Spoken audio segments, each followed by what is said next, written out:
I didn't even knock. I just kicked in the door. Inside was a large man that was sitting in my brother's wheelchair, and my brother was tied up on the bed.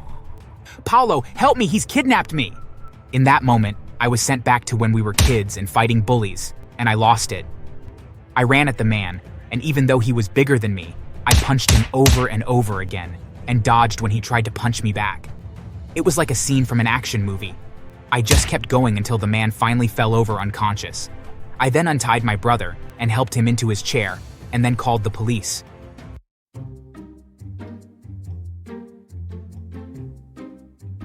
Hi there, my name is Paulo, and I'm 27 years old.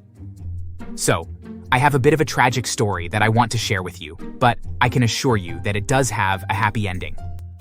Maybe after hearing it, it will give you a bit of hope for your own situation, and might also help you avoid making the same mistakes that I made as well. First off, let me start off that I'm a twin. My twin brother Milo, however, has had life a lot harder than I have, though. While I was born a healthy, bouncing baby boy, he was born with a degenerative condition that make his muscles grow much slower than everyone else. Unfortunately, this made growing up very difficult for my brother. When we were younger, and in school, there were so many bullies that would pick on him, and it made me incredibly angry. The number of times that I got into physical fights in order to protect my brother. "Oh, look, it's Milo, the poor cripple boy. Since you are so much smaller than me, I guess that means that you won't need to eat as much as I do. In which case, you should hand over your lunch money. You better hand it over or I'll break your wheelchair, and then you'll be stuck here." "Please don't. I need it to get around." "Well, then you better pay up, nerd." "What did you say to my brother?" "Oh, look, the cripple has a bodyguard." "Well, looks like I'll break your wheelchair and your brother's face, too." That time, it was a fair fight, and I was able to defend us and beat up the bully. But there were other times that things didn't end well. Sadly, Milo and I got beat up more than a few times, but I never minded because I did more good than not and stopped him from constantly being picked on.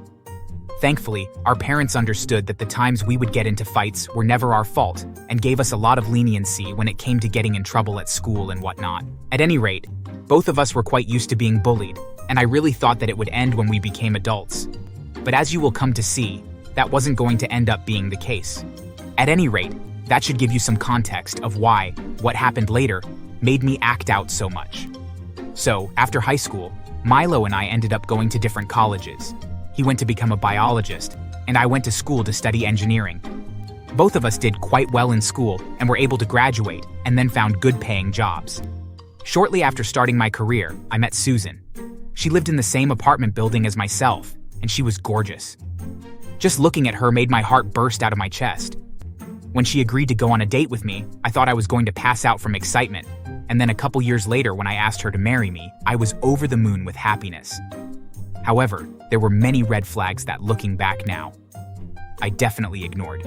The first was when I introduced her to my family.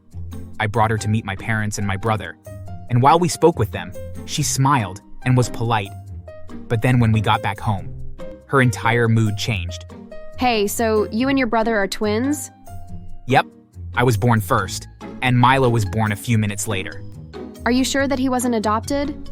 I mean, you two barely look anything alike. Yes, I'm quite sure. Why? Well, it's just odd that he should be disabled and that you aren't. Well, it's pretty unfair for sure, but I mean, it's just the hand he was dealt, and he's making the most of it. He's very independent for the most part. I know people who aren't disabled that do much less than he does. Oh, okay.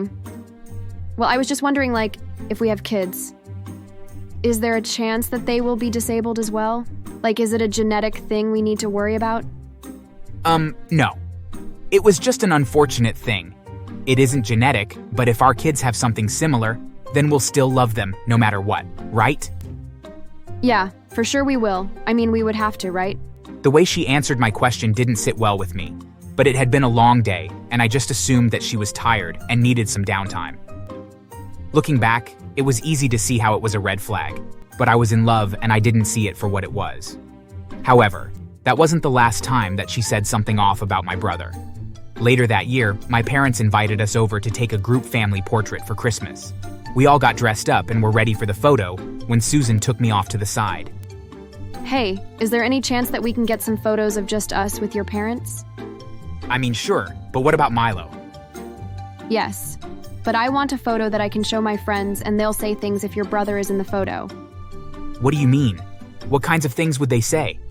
Well, they'll wonder what's wrong with him and they might think that it will be contagious. Please, I just want one or two of just the four of us. I know that it's a silly thing, but you know how some people are. Once again, deep down, I knew that something wasn't right, but I chose to ignore the warning signs.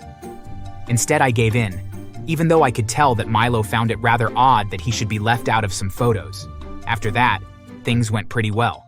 We planned the perfect wedding and things were going great. That is until the day of the wedding. Susan had hired an assistant to help Milo get ready. I told her that he didn't need one, but she insisted that it would help everyone have a better time if someone made sure that Milo was taken care of, just in case. My family was very confused as we knew that Milo was very independent and capable of taking care of himself. But Susan insisted, and in the end, all of us just shrugged and accepted it. After all, if Susan wanted to waste her money on someone shadowing Milo all day, then so be it. When the ceremony began, I looked around to see where Milo was, but he was nowhere around. I asked my parents if they had seen him, but they hadn't. Finally, I went to talk to Susan to see if I could get the number of the person that she hired to watch over Milo. Hey, Susan, I need to ask you something. Paolo?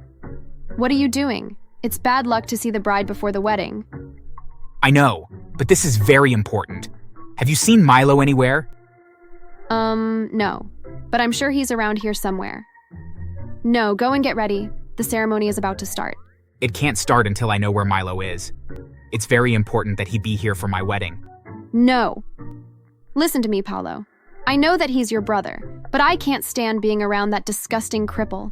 There is no way that I'll let him pollute our wedding photos with his grotesque looks and wheelchair. What are you saying? I'm saying that this wedding is going to happen without him being here. It's either him or me, Paolo. I'm not going to allow him to ruin my wedding and my wedding photos. So you need to pick which of us is more important. Are you listening to yourself right now? You're acting crazy. What did you do to my brother? Oh, he's at a motel down the street. He's fine. Now what are you going to choose? That's easy. You're nothing but a disgusting bully. I can't believe that I ever loved you. I grabbed her bouquet and threw it on the ground and stomped it flat with the heel of my shoe and stormed out, and then headed down the street to the motel she mentioned. I asked the front desk clerk which room my brother was in and then headed over to it. I didn't even knock, I just kicked in the door. Inside was a large man that was sitting in my brother's wheelchair, and my brother was tied up on the bed. Paolo, help me, he's kidnapped me! In that moment, I was sent back to when we were kids and fighting bullies, and I lost it. I ran at the man, and even though he was bigger than me, I punched him over and over again, and dodged when he tried to punch me back. It was like a scene from an action movie. I just kept going until the man finally fell over unconscious. I then untied my brother and helped him into his chair, and then called the police. They showed up within a few minutes and arrested the man and charged him with kidnapping. I would be lying if I said I wasn't happy when the police were a bit brutal with him and threw him into the squad car. Later that day, the police showed up at Susan's house and threw her in jail as well. It must have been a sight to see a bride in her wedding dress sitting in a jail cell. They told me that they had enough evidence to charge her as an accessory to kidnapping and that she was looking at real prison time. After that, I apologized to my brother for ever letting Susan into our lives. He assured me that everything was okay, but I still felt guilty. Susan did end up going to prison for 3 years, while the man she had hired was sentenced to 10 years. However, I blasted her on social media and made it well known why she had hired someone to kidnap my brother. So even when she gets out, she will have a hard time finding work, or really anything. From what I heard, her family has even disowned her for what she had done. It's kind of sad, really, that she lost pretty much everything because she was being stupid. As for me, well, it took some time before I started dating again, but I met someone new recently. She has met my family and made a really good impression with my parents and Milo too. She even asked Milo if she could introduce him to her sister. We have our fingers crossed that it will be a match made in heaven.